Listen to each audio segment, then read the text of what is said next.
JSK Gopi ங்கிறவர் வந்து ஒரு பெரிய முருக பக்தர், ஒரு முருக பக்தி ஆராய்ச்சியாளர்.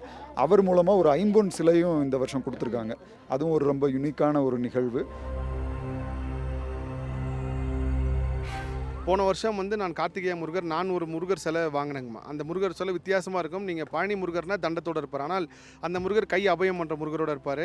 எனக்கு தியானத்தில் உத்தரவு கிடைச்சி அந்த முருகர் உலகம் ஃபுல்லாக கொண்டு போகணும்னு சொல்லி உத்தரவு வருது. முதல்ல எங்கே கொண்டு போகணும்னா இமயமலை கார்த்திக் சுவாமி கொண்டு போகணும் அப்படின்னு சொல்லி உத்தரவு வந்தோடனே ஃப்ளைட்டில் வந்து அவங்ககிட்ட பர்மிஷன் வாங்கி இந்த மாதிரி சிலை எடுத்துகிட்டு போகிறேன்னு எல்லா அனுமதியும் பெற்று இங்கே எடுத்து வந்து வச்சுட்டு எல்லா பூஜை எல்லாம் முடிச்சுட்டு எடுக்கும் போது அந்த நந்து மகாராஜன் இருக்கார், நந்துபுரின்னு சொல்லி அவர் தான் இங்கே கோவில் ஐயர்.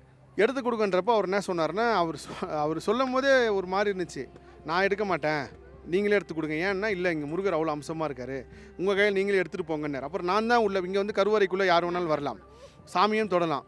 நான் தான் வந்து கார்த்திகேய முருகரை கொண்டு வந்துட்டு எனக்கு என்னவோ ஒரு தாய்கிட்ட இருந்து பிள்ளையை பிரித்து கொண்டு போகிற மாதிரியே ஒரு ஏக்கம். ஆனால் நம்ம அப்படி தானே நினச்சி வந்தோம்.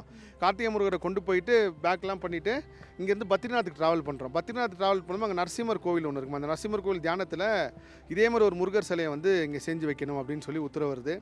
உடனே நான் எங்கே செலவு வாங்கணும், அவங்களை தொடர்பு கொண்டு இந்த மாதிரி செலவு வேணும்னு சொல்லி கேட்க பல தடங்களுக்கு தாண்டி இந்த சிற்பி வந்து கிடைக்கல, இந்த சிலை செஞ்சவர் வந்து கிடைக்கல.